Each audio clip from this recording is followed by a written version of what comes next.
It's time for the Rose Chat Podcast, a podcast dedicated to celebrating the world's most beloved flower, the rose. Join award-winning gardeners Chris VanCleave and Teresa Byington as they chat with rose lovers and experts from around the globe. With each episode, you'll gain valuable knowledge and insights to achieve the rose garden you've always dreamed of. Listen now as we explore the world of roses.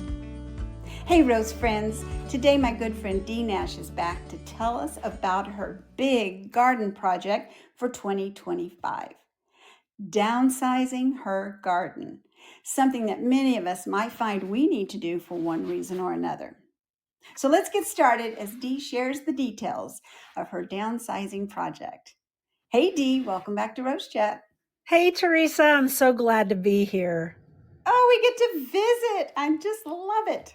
We do, and we love to visit, don't we? We do. Now, I'm excited to hear all about your big project, as you know, but first, tell us about your garden before the downsizing. So I started my garden, different parts of it started at different times of of my lifetime, but I moved out here and married Bill when I was 28 years old. And I started with a little rectangle, but if you give a girl 7.5 acres and say you can grow anywhere you want to, I went a little nuts over the last 34 years, 36 years. So the back part of the garden, which is my favorite part's right outside my kitchen window, but then the back part of the garden, it was based on a magazine. It was based on Kitchen Gardener. And then we just kept adding to it. There was the one side and it was a diamond shape and it had 4 triangles. And then Bill made a mirror image of it on the other side. And then we added these 4 long beds. And then I started expanding up the hill and I went crazy. Makers are going to make. They are. You mentioned the Kitchen Gardener magazine. I don't remember that. I don't know how I don't remember that one, but I am not the world's best cook. I would much rather grow you a plant, although I do love to cook for my family, but you don't find me in the kitchen as often as you might find me in the summer in the garden.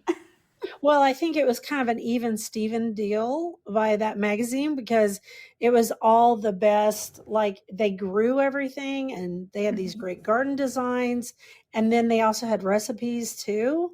And I wouldn't say they were really like gourmet recipes. They were just good recipes. It was put out by Taunton Magazine.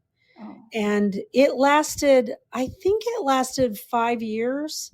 And I have every issue because I went back to eBay and bought some. Now that sounds like my collection of Victoria magazine, same era, got started. Love that magazine. Yes, it was like, as a young mother, it was a little vacation, a little mini vacation. And who doesn't love a good cup of tea? I know. And all the little biscuits to have with it. And you and I are both Anglophiles. And so we love a good tea. Yeah, I love Victoria too, especially the old Victoria. I still subscribe to it actually. I do too. I think mine's an online version at this point, but there's nothing like those in the first couple of years. It was rich, and the stories and the biographies and all the places I went to in England and Scotland and oh my goodness. Mm-hmm.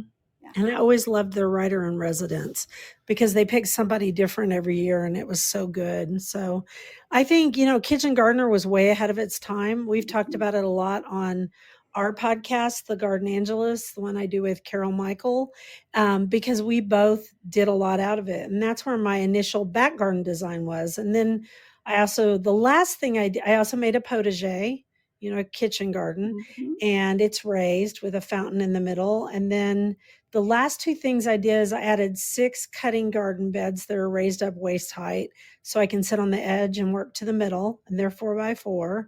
And then I also have some Vago beds that I made. But what happens is every time I think that I'm finished, I think, well, I could just do this one more thing.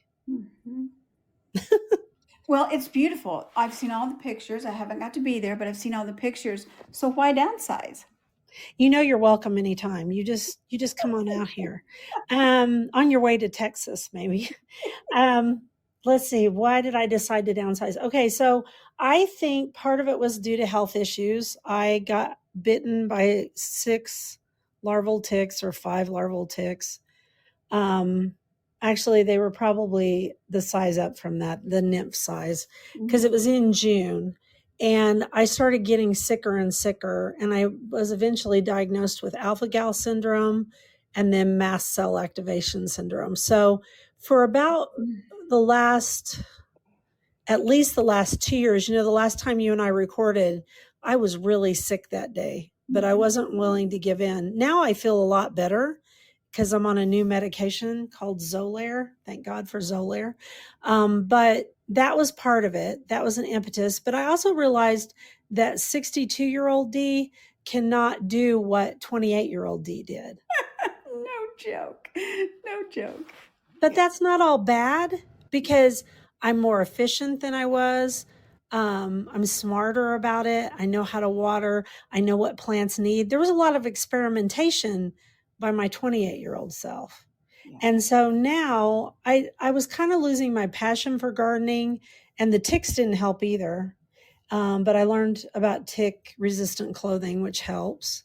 And I just decided that I needed a garden that was more in the sun. And I also needed it to be smaller because I realized some areas were getting away from me, and other people might not be able to tell, but I could tell. Does that make sense? Oh yes. We want our garden to look its very best, and we know if it does not. And I think another thing that happens as you age in a garden is that plant selection is really important. You learn that plant selection is really important. Oh yeah, you do. And some things used to work that don't work now, like in your garden, some of your boxwoods, you told me got boxwood blight. Mm-hmm. And say in my garden, well, at one point in my garden, I had 100 roses, and then I lost 80 of them to rose rosette. But we know more about rose rosette now, and the industry is doing a better job, and they're learning things all the time. And I think in my case, one of the things I really learned was Rudbeckia goldsturm. Well, it's a great plant next to your air conditioner. In really hard clay soil, you don't want it all over your garden because it will take over. Oh yeah. I've been there. Mm-hmm. And New York ironweed, smooth ironweed, that's another one. And I can think of 3 or 4 more too. So I learned that I had to be really careful about what I put in here. Mm-hmm. Yes. I know that you love daylilies, and I love them too, but I removed my daylilies because to keep them looking their very best required a lot of me. And I grow a lot of roses, and they require of me. And so I had to limit the things that I found beautiful that required a lot of me. So I gave 2 of my prize daylilies to my neighbors so I could visit them. That's a good way to handle it. I've noticed in the last year, I've been giving away divisions of my plants, and I'm letting a lady come and take some cuttings this weekend of something she wants. I don't do that all the time because I would never get any work done in the garden if I let everybody in all the time. But I'm giving more because, you know what? I just realized that one day I may not be here, and wouldn't it be nice to pass these plants on? So giving away some of your daylilies, I think that's a great idea. I probably by cutting out those 4 long beds at the end of the back garden, I bet I cut out 30 daylilies easily. Yeah. Oh, but you miss them. I mean, they are stunning when it's daylily season for sure. Unless the deer eat them. Yeah, well, the deer love them. And I lost some to a deer this year. But you know what? Every year is different in the garden, and there's good and bad. It's just the way it goes. Well, let's talk about goals, and then we're going to talk about the steps you went through to make this decision and how you got started. All right. Well, my goals were to make things easier on myself, and I thought that by cutting out half an acre, that might make things easier. I would think so. And that was the first thing. And I knew that I could take the garden back to us. I knew that these areas were the easiest part to get rid of first. Because it was just, you could just tell in the overall plan that those could be lopped off and no one would ever know. And so that's what I did first. And I also thought about what areas caused me the most trouble. So my goals were do the thing that is going to be to make it easier so that I enjoy gardening again. And then secondly, take those first steps, And I think the first step is look at those areas that were most out of control. And the 4 long beds were always really hard to get to. And then the out front, the 2 beds that face the street, I always had trouble getting back around to them fast enough. So it was kind of sad, but not as sad as I thought it would be. Well, I'm a forward thinking, I'm always like what we're going to do next year, what we're going to do. So I have a moment. That moment is making the decision, and that there could be a little sadness there, but then I'd get totally jazzed up about what's coming. And once things are removed, then I get a clearer picture and I'm just ready to go in a new direction. Yeah, it wasn't as hard as I thought it would be. I think it was harder on Bill and also on our landscape guy who just comes and mows the yard for Bill. He also will do projects if I need help. And he was really sad. His name is Luz, and I think of him as a dear friend. And he kept saying, Dee, I don't know. These plants, it's going to be sad. And I said, put those plants on the compost pile or take them home with you. And he goes, well, I don't need any plants. And I go, exactly. Put them in the compost pile. Actually, before I did it, I went through and I moved anything that I really loved, like my pink muhly grass. Oh, yeah. I moved that, and it's now at the front of the back garden. It's at the entrance. And last night, Bill asked me about it. And I said, oh, honey, I dug that up and moved it last fall. And he was like, you did? I said, oh, yeah. I said, it's at the front entrance of the back garden. It's getting ready to bloom in a month. So pretty. So pretty. And it'll be great there. It'll get great drainage. It'll be happy as a clam, and it'll just get better and better. So, I think if you're going to do this process, think about the things you really, really love and move those somewhere. And then I loved my Annabelle hydrangeas, and they were on either side of a pathway. So now I only have one because we moved that pathway up, the fence up to that pathway. And so I gave the other one to some of my clients. I split it, and they came over and we all had a digging party, and it was fine. Wow. So you really didn't have to have a new design process because you are just cutting back, and there were some obvious points where you could do that. Yeah. And I already had the design in place, and I thought about it for I'd say a good year. And I thought, okay, I can eliminate that end of the garden, bring up the fence. And that was the funny part with Luz, is he kept saying, I don't know if this is going to look good. And I said, Luz, it's going to look fine. It's the original design. And he goes, oh. And so when he moved it up, and then I left my 2 big crepe myrtles at the end of the garden, and he goes, you're going to leave those, right? And I said, yeah, and I'm going to leave that great big viburnum down there. And I said, they'll be fine. Even without extra water, they'll just get runoff from the garden, and they have been fine. And he goes, it looks really good. And I was like, yeah, it really does. Well, I'm so glad you had Liz to help you. Now, I've always wanted to do everything myself. A few years ago, Greg gave me a gift, and that was to have a landscaper come in and do the mulch. Well, I could hardly even go outside. All these people were in our garden and putting down mulch, and I was just like almost having a panic attack.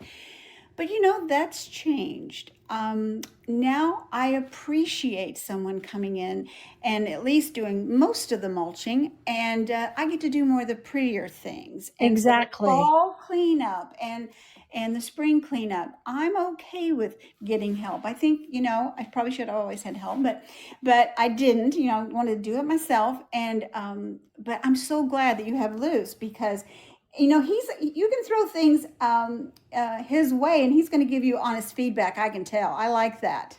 Yeah, he's great. And I do 90% of the gardening. So, but I knew that for this project, I needed people with tools because these were raised beds. Oh. So they had to be knocked down and all the dirt had to be spread. And I knew I needed strong backs because they were edged in railroad ties. So I just knew I couldn't do it all. And I knew a fence had to be moved, and I knew I couldn't do that either. So that's why I hired him to do it. And then, and he was very fair because he already mows our yard, and he thinks of us as one of his I think we're some of his favorite clients because we've been with him from the beginning. That's And then I also get a little bit of weeding help from a friend, and I pay her because I still have an acre of garden. That's a big garden. Mhm. And so I will text her and say, hey, can you come out next week? And then I've given her name to several friends. Oh, good. And so she has a full-time job. She gardens full-time. It's just we all share her. And that's good. Yeah, she helped my friend. My friend had cancer. Michelle, her name's Michelle. And she helped my friend Lori because Lori had cancer and she couldn't do all the work in her garden anymore. And she had a huge daylily garden, beautiful thing. And Michelle helped her right up until the day she died. And now she helps her husband. Oh. So these can all be not only good things for our gardens. I think I was afraid in the beginning for years and years. First of all, I didn't have any money. That was part of it. But also it was that I was afraid if I got any help at all, it wouldn't be my garden. But it's still my garden. Exactly. I thought the same thing. Are we the Mhm. same person or what? I mean, I thought the exact same thing. This is my garden. I'm making this garden. But it's still your garden, even if you get help with mulch. And actually, I think I'm going to get help with mulch next year because awesome. I can't. I mean, I live in a really wooded area. That's why the ticks are an issue. And so I have a lot of leaves, and it's a lot of work to get all the leaves up and then to mulch it too. So if I could just get some help with the mulching, that would really be good. Not even a whole garden because it's a big garden, but say I got just around the house done. Oh, That'd be awesome. It helps so much. It helps so much. So how long did this process of elimination take? You're going to die. It took 2 days total. Oh my, it's obviously easier to break it down than to build Oh, it. heck yeah. Yeah. And I actually was on a business call when they showed up to do it. And so I ran out there real quick and directed things. And then I watched them from the house. And I thought I would feel more emotional about it than I did. But I think I felt relief. Yeah. That was going to be my next question. You know, now that it's done, what do you think? Well, my life is much easier. Oh, Bill finally said the other day, he said, you seem happier. And I was like, yeah, I'm so much happier because I'm not killing myself out there. I'm enjoying it. I care a lot more about, like you said, doing the pretty stuff. I still have to do the grunge work. And the other day I was covered in dirt from head to toe. But at the same time, I get a chance to go out there and just enjoy myself now. Yes. Yes. I'm already planning a next section. Oh, good. Keep it going. I'm not going to eliminate it, but I'm going to take out a lot of the high maintenance plants and put in some shrubs. Yeah. That's what I'm going to do next. About 4 years ago, I think it was maybe 5 now. I don't know. Time goes pretty quickly these days, but I designated it the year of the shrub. And I told G that this year we're going to look at all the shrubs. I'm going to add more shrubs to mine are like, English garden border sort of things. And and so I did. And we had to, a few years ago, we'd had to take out all of the borders of boxwoods, and that was massive. And so it took me a minute to get my head around, what to add back in. And so there's, boxwoods and different things and weigelas and different, there's a lot of smaller shrubs now. I'm crazy about hydrangeas, and I found a couple of small hydrangeas that work well in that kind of border mix. Do you grow, Firelight Tidbit or Tiny Quickfire? I grow Little Quickfire. Tiny Quickfire came out afterwards, and I want Firelight Tidbit for a space under my deck. It's gorgeous, so go for it. I have a lot of those. I actually use them as borders, but there's so many pretty shrubs out now, and they're being bred smaller for our smaller gardens. And so even though you and I have a bigger garden, we have small spaces within the garden. So I'm loving that. I highly recommend, even though, people say, oh, you have a rose garden. Well, I have a garden with roses. I have lots of other things. I probably have 30 hydrangeas. So. Right. I like hydrangeas too. And another small shrub that I really like are the little tiny Physocarpus, the 9 barks. There's one called Little Devil, and I put it next to my garage in a really hard spot. And it's a spot with water, but it gets really harsh sun. It's on the southwest side of our house. Mhm. And that little thing has thrived, and it blooms in the spring, and it's such a pretty dark purple all summer long. Oh yeah, that I'm gonna look for that. And it's virtually no care. And since we love roses, Yeah, they take care. yeah, they take a little care. Yeah. They're worth it, but they take a little care. So you're going to keep going. You have some more things you're going to do. You're going to think about that over the winter. Yeah, I'm going to clear out this space that's this walled garden that's right outside my office. And it's already got some shrubs in it, but I think I'm going to add 2 more little quick fires to it and a couple other things and some boxwood. Because even though boxwood needs trimming twice a year, Asian boxwoods, they don't take a lot of work if you don't have too many of them. So I'm going to add a few of those. So I have a little bit of evergreen up there too, but I'm going to take down the daylilies that are up there and maybe eliminate some of the grasses too. I'm already thinking about it. Mm-hmm. One of the things that I did after, I had my moment losing all the boxwoods and everything is I've started using, I'm a hedge person. I say I'm not going to hedge it in, and I hedge it in. I'm just constantly making a hedge. There's something there. I'm just constantly making a hedge. So I'm using the Strongbox hollies. Yeah, I've heard really good things about those. I haven't tried them yet. They're good. They're good so far. The oldest ones I put in a bunch 4 years ago, then some 2 years ago, and then I did, last fall was the last time. So I think we decided sitting out there on our patio that we're going to put in a few more as soon as they're available, either this fall or next spring. And they're soft, but boy, they just do have a boxwood look. But they're deep green, and I love the deep green. Yeah, which you don't get with the Asian boxwoods. They aren't as deep. I think it's a great alternative for hedging, and it looks to be, not. I don't do anything to them. The ones that are now going in their 4th year, it's the first time I'm going to trim them, and so I think size control is not going to be a big problem either. Are these the box inkberries? Is that what you're talking about? Strongbox inkberry holly. Mm-hmm. I'm looking at them online.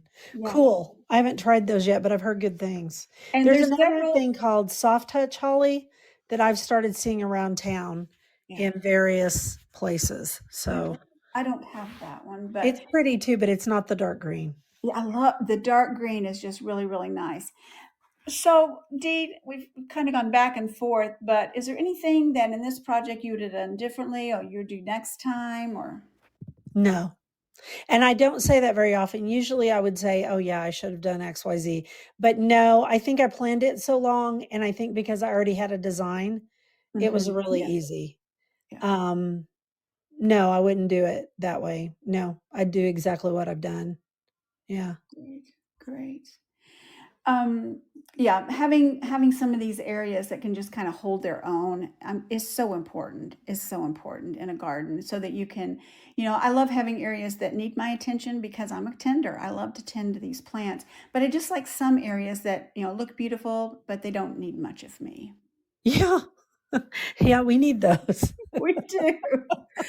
I got to tell you, just hearing about all this, I'm just like all jazzed up. I'm ready, to design something. So I love this. Mr. G would tell you I'm always jazzed up because I'm tweaking and changing things in our garden all the time.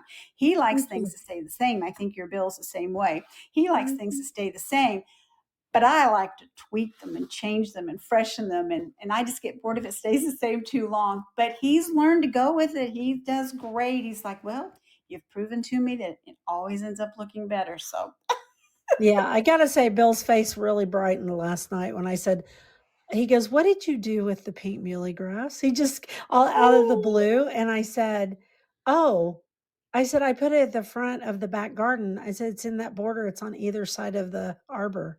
And he goes, oh, I'm so glad.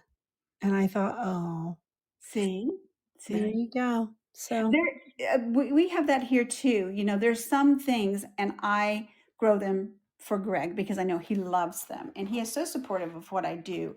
So I love that. And obviously that's one of the things that Bill really enjoys. So I'm so glad it wasn't on the chopping block. There was no way. I really like pink muley grass. If you can grow it, there's nothing prettier. It grows really well if you Yeah, can do does it. does it grow here? I don't have it. And I'm thinking that we might get too cold for it. I mean, I think you guys might be too cold. I mean, it's zone 6, but I would say 6B. And Yeah, aren't you 6A now? yeah, yeah. And that's new, so I'm still questioning all of that. I've been 5B forever, so I tend to still think, oh, maybe I better be more careful there. But I do love it. It's so pretty and it's so beautiful in pictures. I just love it. It is. It's really pretty. It's a good plant, but it's a prairie plant and it wants 6B and above. Yeah, So, yeah. and people here have trouble growing it. I Oh, just have the right soil, the right the right conditions. That's why it grows well here. mm-hmm. Well, Dee, downsizing is truly a subject that we can all identify with. One time or another, it's going to hit us. So thanks so much for sharing your journey with us. But I'm getting anxious to talk about roses. How about you? Me too. I'm excited. Let's talk. Let's talk about roses. So you've had some crazy weather in Oklahoma. You want to tell us about that and how the roses liked it or didn't? So we had it was the wettest spring on record since they've kept records in Oklahoma. And in my part of Oklahoma, it was extremely wet. So wet that it filled up the pond behind our house again, which hadn't been full since 2011. So a Wow. long, long time. And so that was hard, sort of, but the roses loved it. Yeah. Other than black spot. A lot of the ones in the ground got black spot, but I also grow a lot in containers. And I started doing that a couple of years ago because I know, even though Bill doesn't know, I know that sometime we are going to have to move from this house, and I'm taking my roses with me. There you So I've go. made them mobile. If you can lift a pot, you can save a rose. That's right. If you can put that pot on a pot dolly, you can save a rose. And so, because I've got some big pots, and I found 2 really beautiful old concrete pots this year. So that's going to be, those are going to be hard to move. My son got them here for me, and he said, I hope I never have to move these again. And I just kind of looked at him like, well, maybe not. One more time. But they don't have roses in them yet. So the roses in the pots did really, really well. The first year I grew roses in pots, I don't think I knew what I was doing in the winter time. And you want them to go fully dormant, which our winters now, as a friend of mine said yesterday, down in Texas, they get 2 days of winter now. And in Oklahoma, we get 2 weeks. Well, if nothing goes dormant, it's really hard on those plants. So I lost some My Valentine roses in pots, but then I listened to your episode about containers and I took a lot to heart. And so I started making sure that they sit out where they're going to get good and cold and lose all their leaves. And that has really made a difference. Everything else did really well since then. I do have one that's not doing well, but I think it's just that rose. It's getting ready to leave the premises. Yeah. At this stage of my gardening life, if it doesn't do well, it goes. And if it really doesn't do well, I don't even gift it. If it's not thriving for me, I don't want to add a headache to someone else's garden. So it just goes, it gets just dispersed. I want to try new ones. I want to make room for new ones. So I just say, okay, you're going to scoot along. I'm going to try something else right there. Exactly. So I just, all these new ones come out and, I want every one of them. And I know I can't have them and I do pace myself, but boy, we got some pretty ones coming out next year too. Yeah. Last year I did an Instagram reel on shovel pruning. Yep. And I said, this is a gardening tip. And that reel got so much laughter from people, but it's true. Shovel pruning is important to the garden. It is. It is so important. And, if you see somebody who's either not living up to her hype or getting too big for her, space, or there's lots of reasons, but you have to be willing to, for the good of the garden, to let some of them go. Yeah, you do. You do. And I will say, like if you need to move a rose into a bigger pot, that's easier than for me to move it in the garden. Although I'm pretty good at it after after digging up 80 of them, I know exactly how that root system works. And so it's not as hard as it used to be. And if they're not real entrenched, it's not as hard either. No, it's not. So what are you growing in pots? Well, I mean, I grow, let's see, Delish, which is a hybrid tea, right? Do I have that right? Is it hybrid tea? I think it is. I think it is. Delish was given to me years ago, and it didn't do well in the ground, but my name's Dee, so I wanted it. And so I got another chance to own it, and I thought, I'm going to try it in a pot. And you know what? She loves that pot. Okay. She hardly gets black spot. She's very happy. She's so happy she needs to be moved to a bigger pot. I sent a picture oh, there you go. The other day. And then Quietness, which is in a huge pot. These are not small pots. I should make that clear. In my environment, especially, big pots matter. And that's because there's lots of soil surface and they have lots of space for the roots to grow. Mm-hmm. And also the soil stays moist and doesn't get too hot. Because this is a hot climate. Yeah.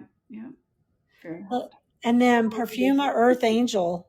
I love that rose. And she's in a pot. I have 2 of them. Oh, good. She is a beauty. It's just pretty. Smells good. Just a good, I love the growth habit too. Yeah. She's a good one. She's a good rose. And then I tried Perfuma Bliss because you mentioned it and on a podcast, I think. And then I found it. So I put that one in a pot and it's doing fine. And then Bolero's in a pot. I'm telling you, I'm taking them with me. Yep, so there you go. A lot in pots. But I put some in the garden this year too. Do you want to hear about those? Who's standing out in the garden this year? So a couple of years ago, I put Lady of Shalott in the garden, and she did not do anything for 2 years. And I thought, I don't know what's wrong with this rose, and I don't know why it's not happy. But then this year, I worked really hard to give her a lot of really good food, and she liked the rain, and she was scrumptious this year. Wow, that's great. And so first time she's been happy, and that's been 3 years. And then beneath her, I put purple irises, and those were for my mother-in-law. Oh, nice. And then, let's see, I bought Moonlight Romantica. Yeah, and I bought Amazing Grace this year, but they're just sitting there. I keep hoping that they'll live up to their name, but it's the first year. Yeah. Carefree Beauty, of course, is always good. Mm-hmm. Olivia Rose Austin. She's a great one. Yeah. She really is. I've got 3 of those in my spot, and they're beautiful. I replanted Zephrine a couple of years ago, and I added one more this year because I really love Zephrine Duran. Mm-hmm. And I'm growing her as a shrub. When I grew her before, I grew her as a climber because, she can go either way. And I'm growing her as great big shrubs. And the Lady Gardener. Yeah. So a lot going on in my garden, in spite of it being smaller. Mm-hmm. Well, it isn't small, but it is smaller. Good choice of words. No, it's not small. But all the roses are in like 2 areas. Because the rest of the stuff isn't, the rest of the area just isn't really conducive to roses. Okay, I'll say 3 areas because I also have Munstead and I have Desdemona in another bed. And they're doing fine too. I happen to have one of the really good Munsteads and it's a good performer. But they don't even sell it this year, so. No, it's not in commerce right now, at least not through David Austin. What about Plum Perfect? Do you have that one? Oh, yeah, it's in a pot. It's in a big Mexican pot that's blue and terracotta, and it's really pretty. I love Plum Perfect. I also have Leonardo da Vinci, which is kind of purple, too. Not as purple as Plum Perfect, though. I've never grown that rose. Leonardo, I've not grown that one, but Plum Perfect, I have 2 of those, and it is just about perfect. It is an outstanding rose. It's a rock solid rose. That's what I like to think of it as. It just doesn't get black spot. It doesn't mind drying out a little bit and then getting a refresh of water. Yeah. It's a really good rose. I also bought True Gratitude this year. because I told you this in a text, I felt so much better after I went on Zolair, that I bought it in gratitude to God, because I felt so much healthier and feel like myself again. So it's actually growing in one of my Vago beds, and it borders the end of the vegetable garden. I think it's really pretty too. It does get some black spot though.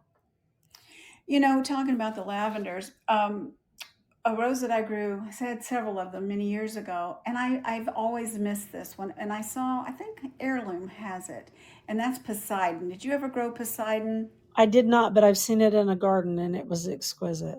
It is gorgeous. I think I may, it may be one. If somebody doesn't make it, I may have to pop one of those in.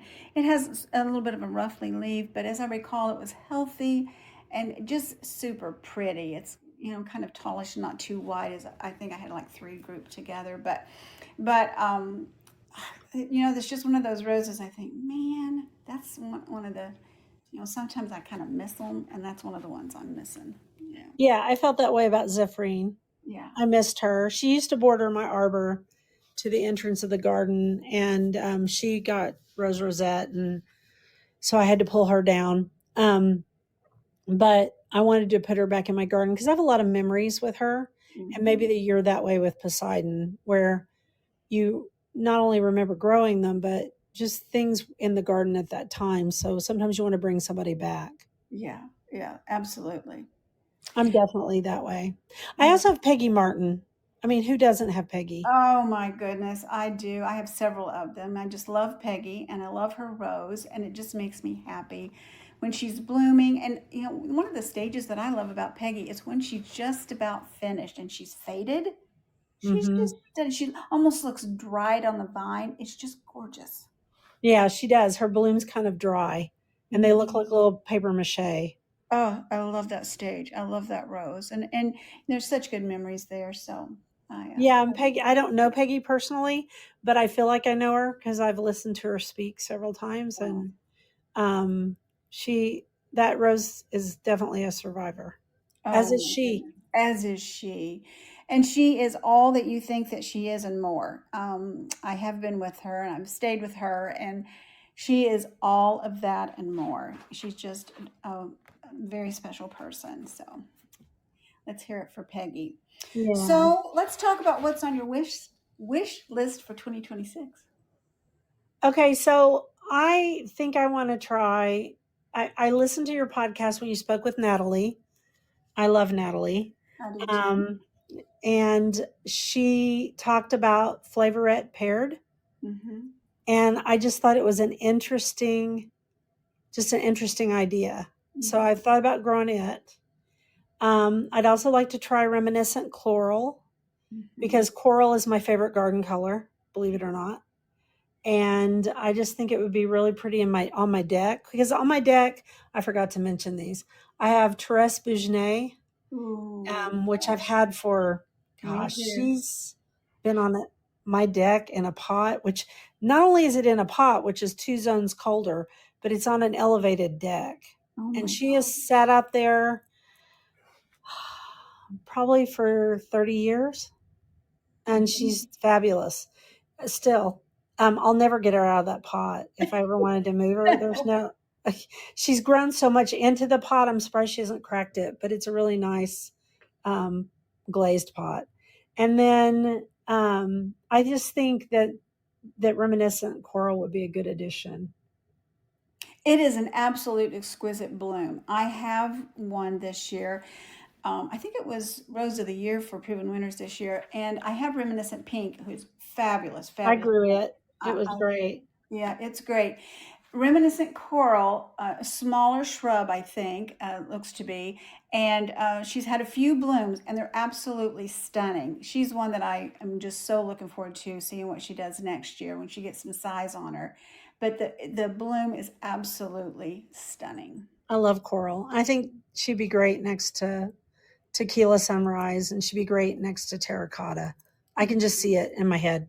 And then Perfume of Sunrise, isn't it? It's a yellow, isn't it? Kind of a yellow and pink. Yeah. I thought about trying it. I got I got an email, you know how it goes. And it just looked good. And I thought, I wouldn't mind trying that one too. So there you go. And I didn't even mention all the ones that I have that are older roses that are polyanthas, but I have a bunch of polyanthas that have just lived here in my borders for 32 years and haven't asked for a thing, just a little bit of water. Thing.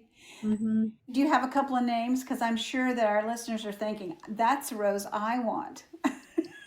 Pearl d'Or. Oh. Remember old Pearl d'Or? Yeah. And then I have one that is, I should remember it. I brought this up and I didn't even think to bring it up. I didn't realize that Cecile Brunner was one. Gosh, that's a long time ago. Mm-hmm. I can't remember the name of this other one, but I have two of them, and they're because my friend of mine gave them to me for my kids for their first communions. Oh, that's nice. And so Marie Pavier, that's them. Oh. I have two of Marie Pavier, which if you don't know how to grow a rose, that's almost a perfect rose to grow. It starts out with a pink bud, fades to white. Mm-hmm. The blossoms just drop off the bush very cleanly. You can chop it back, it'll bloom again. It'll do that every 3 weeks, all summer long as it gets a little shade in the afternoon. Mm-hmm. It's a good rose. And Pearl d'Or is a good rose too. But I don't think it's for sale as much as Marie Pavier is. Yeah, it's beautiful color on that one.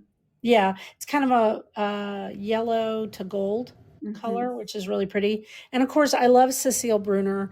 I grew it for years on an arbor, and eventually I just lost it to the cold. Yeah. So. Yeah, that the winter's coming. We'll have to see, sometimes I've got these big tall arbors and most of the time everybody makes it, but there's always that year where we get those late freezes and then I have to look at my arbors without them for a year. For a whole year. Yeah. Yeah. I hope that doesn't happen this year. Mm-hmm. And when that happens to us, we also lose all of our crepe myrtles to the ground too, and our vitex. So we end up having to chop all that back. And let's hope for another good, just medium to mild winter. That would be nice. That's what I'm hearing. Farmer's Almanac, I think, is out, and I think that's what they're saying for around here is it's warmer than normal. So I'm okay with that. I am too. I'm great with that. There's a rose that I'm excited to look for next year, and that's Martha Stewart rose. It's lovely in picture, and it's the size I'm looking for. It's a smaller, more compact, and I've got a lot of big roses, so I'm kind of on the look for some of the more compact sizes. Well, they're great in pots. Mm-hmm. There you go. They're really good in pots. They really are. I think Martha would be great in a pot.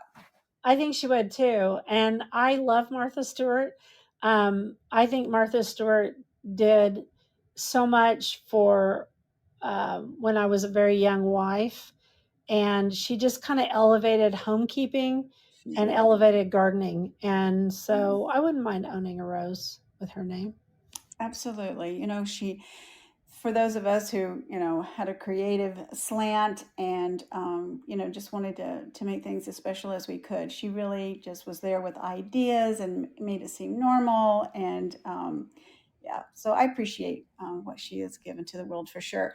One of my very favorite books when I was designing my garden and just all completely crazed about everything gardening in the beginning was the Martha Stewart Month by Month Gardening, I think it's called. It's a big encyclopedia of a book, but it's absolutely gorgeous. Yeah. And I think her climate is a little closer to yours than mine. I mean, I would have to adjust everything in my mind. I didn't own that one, but before we came on, we talked about another book that we both owned that we really loved when we were young. It was our first gardening book. Barbara Damrosch, The Theme Gardens. Yes. Theme Gardens was my introduction to garden dreaming. Yeah, me too. I was still in college, and, college is hard.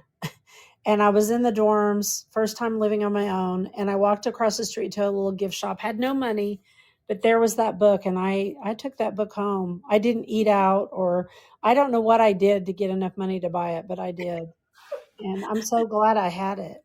I haven't looked on Amazon to see if it's still available. I suspect that it is, but I would recommend it to any young gardener. She lays out so many wonderful designs, gives you all the detail, spacing. I mean, there's just a lot to learn there. I mean, she just makes it easy for a themed garden. And I think it's still a very, very helpful book. Yeah, it's come out again, and it's a revised edition. Oh, is it? Okay. I didn't know that. But it's just one of those books. I've got a few books that I read every winter. I just thumb through them and remember what I did when, and they're still very inspiring. They are. They're very inspiring. She wrote, I love her books. I just think they're lovely. I owned them all. I owned the garden primer too. Now, who did The Scented Room? Is that her as well? I don't know. That doesn't sound familiar. Okay, that's another one that I had, and it was potpourris and that sort of thing, elegantly done and displayed, and it was called The Scented Room. And that's by Barbara Milo Orbach. Oh yes, Orbach, and that was another one that I just love and still look at today. It's just the beautiful words that she penned, and just real pretty things. Her ideas. And then she also did one called The Roses for the Scented Room. Yeah, I don't have that one. I don't have that one either. It just popped up when I looked at it. So that's kind of neat too, because it's about scenting the house, which thank goodness they've now been able to create disease-resistant roses that also have some scent. That's the one thing that you have to be careful of in reading older books. I tell people always check the dates, especially on a YouTube video, because we've learned so much in the last 25 years. So very much. And the things that you might have been encouraged to do or encouraged to buy. So selection is something that you do. It isn't as timeless as the design. And but it certainly just put so many ideas right in front of me that were achievable goals. They broke it down when you have this vast amount of information and your mind's just running rapid with ideas, and then help you pare that down into something that you can actually do. Yeah, which is awesome. Yeah. And that's all part of that dreaming process. Yes. And I do think downsizing the garden this year made me able to dream again. I love that. And while you're dreaming, I'm going to mention one more rose. Okay.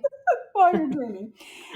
Elizabeth. I got Elizabeth last year. This is her second year. And she looked, named for Queen Elizabeth, and she looked very fragile. But my daughter lives in England, and I loved the Queen, and so I got Elizabeth for all those emotional reasons. And she is great. She's healthy. She's won awards for all kinds of things. She's a really, really good rose. And she isn't although she still looks a little fragile, she just isn't as fragile as she looks. She blooms a great deal. She's bloomed this summer in all this heat. And just a medium size. She hasn't thrown out 8-foot, 10-foot canes or anything. I always enjoy that when they don't do that. Yeah, that's helpful. Right now, you should see Peggy Martin. She has thrown out, mine too. 15-foot canes everywhere. She looks like an octopus. Mine too. I had to cut back some of them yesterday because I couldn't walk through the pathway. I was like, Peggy, girl. Yeah. Oh yeah. So, I had done a rejuvenation prune on a lot of Peggy, one of my main Peggy. So when you saw her in bloom on the arbors this year, she wasn't as full and big because I'd done some rejuvenation. So I thought, okay, no more rejuvenation. I'm going to let you just seek your own here, but we have to come in a bit.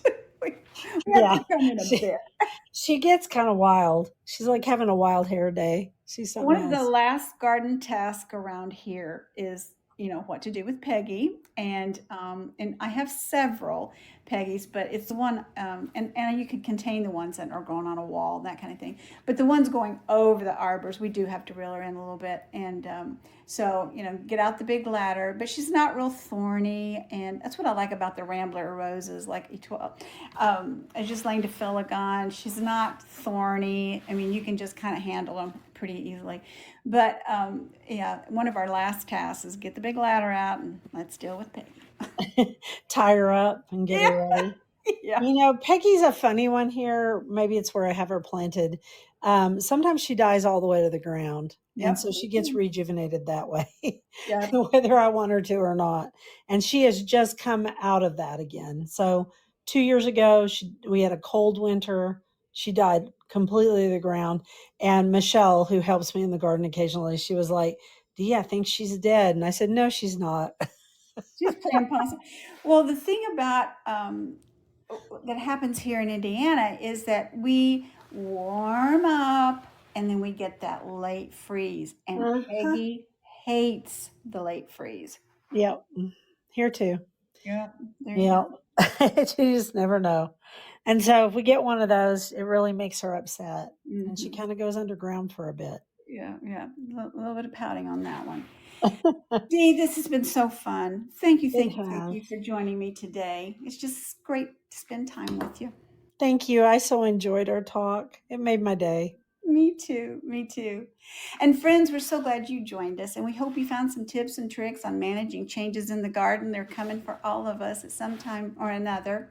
I also want to remind you that last March, Dee was with us to talk about growing roses in Oklahoma, and it was on that podcast that she talked so much about her battle with alpha-gal, and there's a lot to learn there. And Dee was doing a ton of research, and thank goodness she's feeling better. But if you're interested in that, about growing roses in Oklahoma, or the information on alpha-gal, you can look up that podcast at rosechatpodcast.com, where you'll find all the podcasts. Friends, until next time, happy gardening. You've been listening to the Rose Chat Podcast with Chris VanCleave and Teresa Byington, expert rose gardeners who want to help you achieve the rose garden of your dreams. Don't miss an episode. Listen anytime on our website at rosechatpodcast.com or listen on the go via the Rose Chat app on iTunes and Stitcher Radio.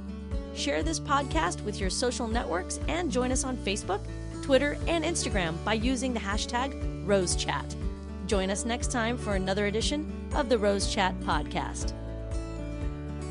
The Rose Chat Podcast is a production of the Rose Chat Media Group, Birmingham, Alabama.